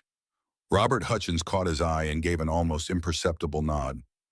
Not support exactly, but acknowledgement. Finally, Patricia looked up. The question isn't whether your daughters are improving. The question is whether the methodology compromises your position as CEO, whether your judgment has been affected by personal circumstances. My judgment, Catherine's voice dropped to something dangerous, is that my daughters matter more than quarterly earnings. That being a good mother isn't incompatible with being a good CEO. It's prerequisite. And if this board can't understand that, then perhaps I'm not the right person to lead a pharmaceutical company that claims to care about human welfare. The threat hung in the air. Patricia's expression flickered, surprised maybe that Catherine was willing to stake everything on this particular hill. Mrs. Monroe, no one questions your love for your daughters. But love doesn't always equal sound judgment. Mr. Hayes has a history of being investigated and cleared, Daniel interrupted, of losing his wife and raising his son alone, of showing up every day and doing work nobody notices because it's easier to be invisible. He stood, unable to stay seated while his past was weaponized. You want to judge my qualifications? Fine. I don't have a PhD. I don't have credentials or publications or a career in child psychology. What I have is 3 years of experience teaching myself how to survive grief while helping my son survive it too. And that's exactly what Sophie and Grace needed. Not someone who studied grief in a classroom, but someone who's lived it and can show them that the other side exists. Patricia's eyes narrowed. The other side? The place where missing someone doesn't destroy you, where you learn to carry loss without letting it define every part of who you are, where you can look at a photograph of a dead spouse and smile instead of breaking. His voice roughened. That's what I'm teaching those girls. Not with theory or techniques, but by being living proof that you can love someone who's gone and still find reasons to keep showing up for the people who need you. The silence that followed felt heavier than before, weighted with something Daniel couldn't identify. Then Robert Hutchins stood. I filed the initial complaint against Mr. Hayes, Robert's voice carried to every corner of the room. I thought I was protecting Catherine and the girls from someone who might hurt them more. I was wrong. Patricia turned to him. Robert, I was afraid of Catherine making another mistake, afraid of the girls getting attached to someone who'd leave, afraid of failing Richard by letting his family fall apart on my watch. Robert looked at Daniel. But watching Mr. Hayes show up today, knowing what it would cost him, knowing this board would dissect his past and question his motives, that takes courage. And maybe that's what those girls needed. Someone brave enough to stay when staying meant being seen. Patricia's composure cracked just slightly. She looked at the other board members, assessing votes and calculating outcomes with the speed of someone who'd navigated corporate politics for decades. This board will take a 15-minute recess. We'll reconvene to vote on whether Mrs. Monroe should take a leave of absence. They filed out, leaving Daniel and Catherine alone in the conference room. She was shaking, barely visible, but there, adrenaline working through her system in the aftermath of having risked everything. Thank you. Her voice was barely above a whisper. For what you said, for being here. They might still vote against you. I know, but at least I fought. At least I didn't let fear make the decision. When the board reconvened, Patricia's expression was unreadable.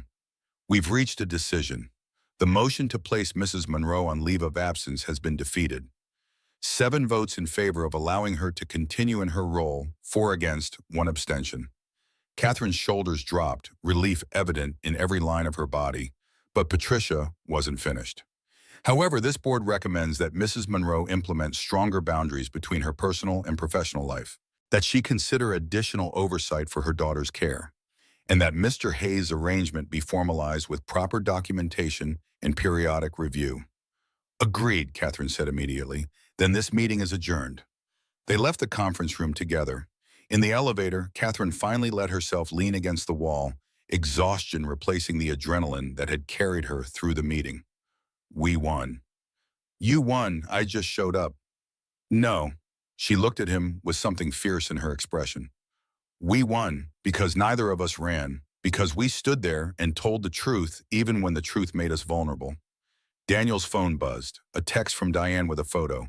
Noah at school, surrounded by 3 other kids, all of them building something together with Legos. Below it, he made friends, real friends. Whatever you're doing, keep doing it. He showed the photo to Catherine. Her face transformed, not the professional mask she wore in the boardroom, but something genuine and unguarded. He's okay. He's more than okay. Her phone buzzed. She glanced at it and her expression shifted into something like wonder. Sophie's teacher. She wants to schedule a meeting to discuss moving Sophie out of the special support program. She thinks Sophie's ready for regular classes. The elevator reached the lobby. As the doors opened, Catherine's phone rang. Different number, business this time. She looked at the screen and something guarded returned to her features. Wall Street Journal. They want a statement about the board meeting. This was the price of victory. The world didn't let you celebrate in private once you'd made your choices public.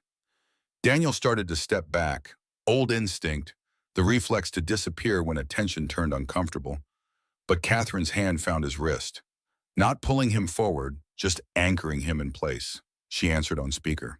This is Catherine Monroe. The reporter's voice was professional, already building the narrative. Mrs. Monroe, sources say your board meeting today addressed concerns about your judgment regarding childcare.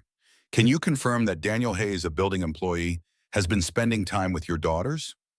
Mr. Hayes isn't just a building employee. Catherine's voice carried the same steel she'd used in the boardroom. He's someone who understands grief, who sees my daughters as human beings instead of problems to solve. The board voted 7-4 in support of my decision to continue working with him. But given his lack of credentials didn't help my daughters. Compassion did. Someone willing to sit with them in their pain instead of trying to fix it did. She paused. We're done here. She ended the call and looked at Daniel. That's going to be tomorrow's headline. You okay with that? I'm okay with the truth. Whatever comes after, we'll handle it. They walked through the lobby together, and Daniel was hyper-aware of the eyes tracking them. The receptionist, the security guards, the handful of employees who'd recognized Catherine Monroe walking side by side with the janitor. The gossip that would generate, the speculation, the way some people would see vindication and others would see scandal. Outside, Manhattan afternoon light cut through the buildings in sharp angles. Catherine's phone buzzed again, this time a text. She looked at it, and something like joy crossed her face. It's from Grace. She and Sophie want to know if you and Noah can come for dinner tonight. They're making the lunches for tomorrow and want to show Noah their technique. Daniel thought about his apartment in Queens, about the routine he'd built to keep everything from falling apart, about the safety of predictable evenings where nothing unexpected could hurt him. Then he thought about 4 kids who'd learned to hold each other's broken pieces together. What time? 6? And Daniel? She looked at him with an expression he couldn't quite read. This isn't just about tonight or this week. This is about showing up tomorrow and the day after that and choosing each other even when it's hard. That's what families do, the real kind. He understood what she was really asking. Not just dinner tonight, but commitment to something that would cost more than he'd planned to pay. Something that would keep him visible when invisibility had kept him safe for 6 years. Something that might break his heart all over again if it fell apart. I'll bring Noah, he said. The subway ride to Queens gave Daniel time to process everything that had happened. The board meeting where he'd stood up and defended his place in Sophie and Grace's life. Catherine's willingness to risk her position. Robert's unexpected support. Patricia's grudging acceptance. The reporter's call that would turn their private arrangement into tomorrow's headline. He'd spent 6 years trying to become invisible, and in 3 weeks he'd become the opposite, seen, scrutinized, judged by people who didn't know him and didn't care to. It was terrifying and exhausting, and exactly the kind of entanglement he'd avoided since Sarah died. But when he picked up Noah from Diane's house and showed him the text from Grace and Sophie, his son's face lit up with something Daniel hadn't seen in 3 years. Not happiness exactly, Noah didn't process emotions that simply, but anticipation, interest, the desire to be somewhere that wasn't just tolerable but actually wanted. The girls want us to come for dinner, Daniel said. They're making lunches and want to show you their technique. Noah pulled out the drawing Sophie and Grace had made. He'd been carrying it with him, but Daniel realized, keeping it in his pocket like a talisman. He pointed to the stick figures, then to Daniel, then to himself, asking without words if this was real. If they were really part of something that included other people. Yeah, bud, it's real, and we're going to keep showing up, even when it's scary. Noah nodded, then he did something he almost never did. He reached for Daniel's hand and squeezed once. Communication in the only language he trusted. They took the subway to Manhattan together as the late afternoon shifted into early evening. The city moved around them with its usual indifference. Millions of people pursuing their own complicated lives. None of them aware that Daniel Hayes had just chosen vulnerability over safety, connection over isolation, being seen over being invisible. Catherine answered the door before they could knock. She changed from her CEO armor into jeans and a sweater that made her look almost normal. Behind her, Sophie and Grace hovered in the hallway, trying to act casual but clearly excited. Noah! Sophie rushed forward, then stopped herself. She'd learned about Noah's boundaries, about how physical contact needed invitation. We have so much to show you, Sam. Grace was more measured, but Daniel saw the genuine pleasure in her face. We've been practicing. The sandwiches. We think we've improved the structural integrity. They moved to the kitchen in a configuration that had become familiar. All 6 of them fitting into a space that shouldn't have accommodated this many people, but somehow did. Sophie and Grace demonstrated their technique, narrating each step with the seriousness of master chefs sharing trade secrets. Noah supervised with occasional Lego pieces offered as commentary. Catherine and Daniel flanked the operation, not directing, but present. Mrs. Chen appeared with groceries for dinner. She'd clearly been briefed because she looked at Daniel and Noah without surprise, just offered a knowing smile that suggested she approved of whatever was happening in this house. They ate together around the kitchen table. The conversation flowed naturally through topics that mattered and topics that didn't. Noah's Lego techniques, Grace's math club, Sophie's art project, whether dinosaurs could have survived if they'd had better communication skills. It felt almost normal, which was exactly what made it precious. After dinner, while the kids migrated to the living room, Catherine and Daniel cleaned up. The companionable silence between them felt different now.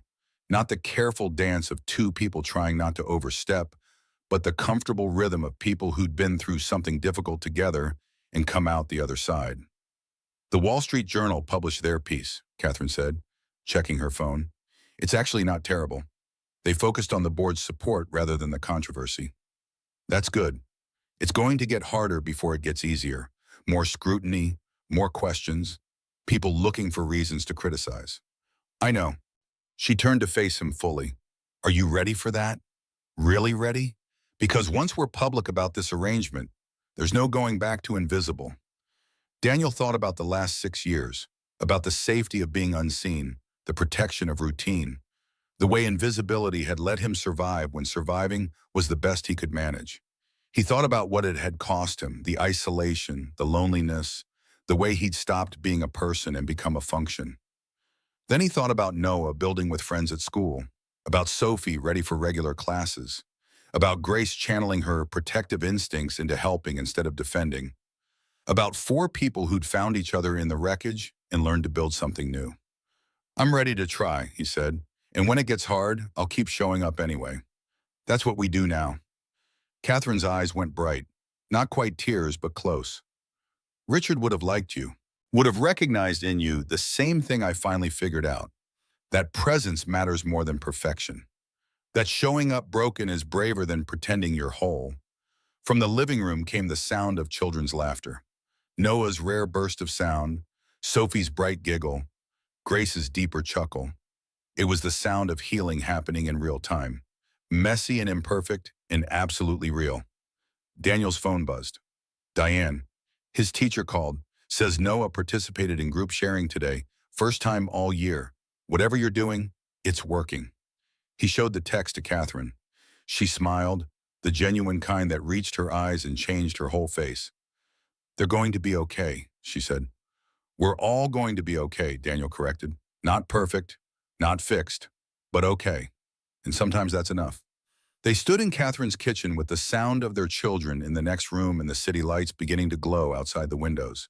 Tomorrow would bring new challenges, media attention, judgment from people who didn't understand, the ordinary difficulties of blending 4 complicated lives into something resembling a family. But tonight they had this, proof that choosing people over safety, connection over isolation, vulnerability over invisibility was worth whatever it cost. From the living room, Grace called out, Daniel, can you come help us with this? We're building something and need your expertise. He looked at Catherine. She gestured toward the living room. Go, they need you. Daniel walked toward the voices of his chosen family, leaving behind the man who'd spent 6 years being invisible, becoming instead someone who let himself be seen. It was terrifying and exhilarating and exactly what healing looked like when you stopped running from it.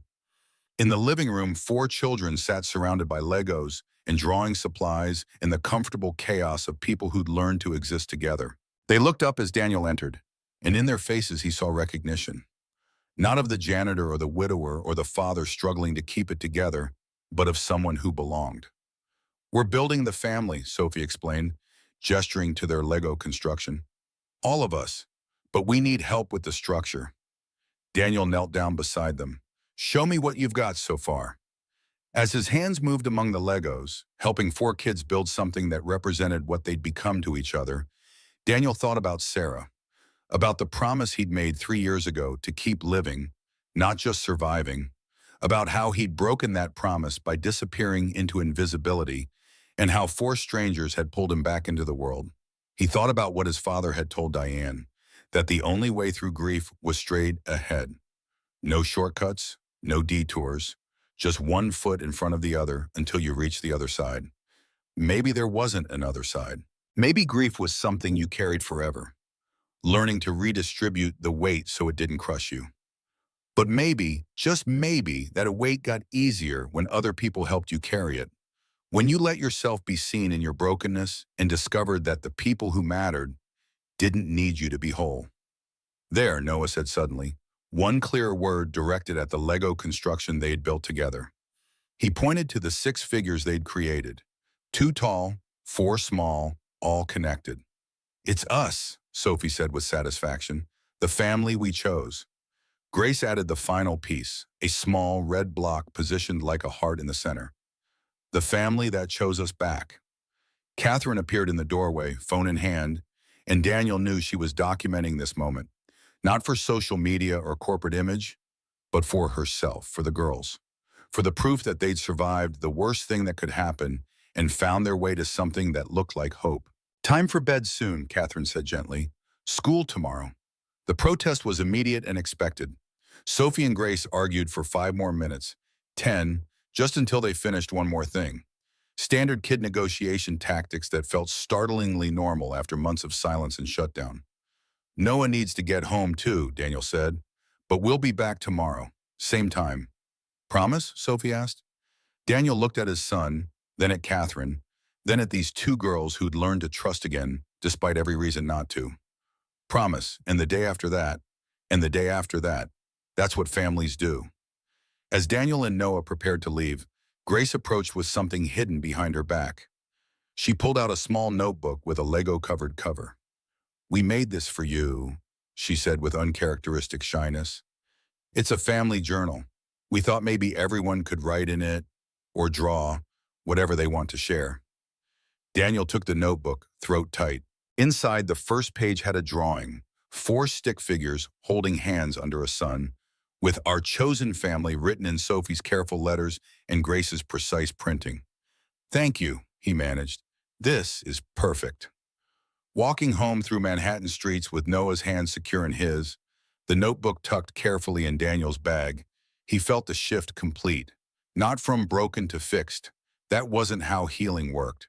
But from alone to connected, from invisible to seen, from surviving to living. His phone buzzed one last time.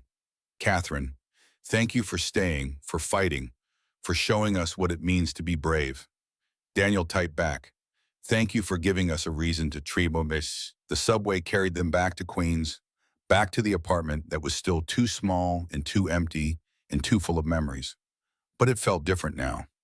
Not like a cage he was trapped in, but like a home base he returned to between chapters of something larger. As Daniel tucked Noah into bed that night, the familiar routine of weighted blankets and white noise and exactly 7 minutes of back rubbing, his son looked at him with unusual directness. Good day? Daniel asked. Noah nodded, then carefully he pulled out the drawing Sophie and Grace had made. He pointed to the words, "You're not alone." That's right, Daniel confirmed. You're not alone, and neither am I. We found our people, bud, and we're going to keep showing up for them. Noah's hands moved in the patterns that meant he was content. Then he did something he hadn't done since Sarah died. He reached for the photograph on his nightstand, the one showing his mother with her arms around both of them, and he smiled at it. Not a sad smile, not a grief-stricken smile, just recognition that she'd existed and been loved and was still part of them even in her absence. Daniel kissed his son's forehead and retreated to his own room. He sat on the edge of the bed, Sarah's photograph in his hands, and for the first time in 3 years, he didn't feel like he was drowning. I found them, he whispered to her image. The people you told me to find. The ones who had helped me remember how to live instead of just survive. I don't know if this is what you meant, but it's what I've got, and it's enough. He set the photograph on the nightstand and pulled out the family journal Grace and Sophie had made. He opened to a blank page and wrote, Day 1 of choosing to be seen. Scared, hopeful, grateful, ready to try. Tomorrow would bring new challenges, media attention, judgment from strangers, the ordinary difficulties of 4 broken people learning to function as something resembling a family. But tonight he had this, proof that invisible wasn't the only way to survive, that being seen, really seen by people who mattered, was worth every risk. Daniel turned off the light and lay in the darkness, thinking about lunchboxes and Legos, and 4 children who taught him that healing wasn't about forgetting the people you'd lost. It was about learning to carry them with you while making space for new people to help bear the weight. Outside his window, Queens settled into its nighttime rhythm. Somewhere in Manhattan, Catherine Monroe was probably tucking her own daughters into bed, marveling at how 3 weeks had transformed them from unreachable to present. Somewhere in the city, Robert Hutchins was reconsidering everything he thought he knew about protection and love, and what it meant to honor the dead by caring for the living. Somewhere, people were making choices between safety and connection, Invisibility and vulnerability, surviving and living. Daniel had made his choice, and tomorrow he'd make it again, and the day after that. Because that's what showing up meant. Not a single heroic gesture, but the quiet courage of returning again and again to the people who saw you and chose you anyway. It was enough. For now, it was more than enough.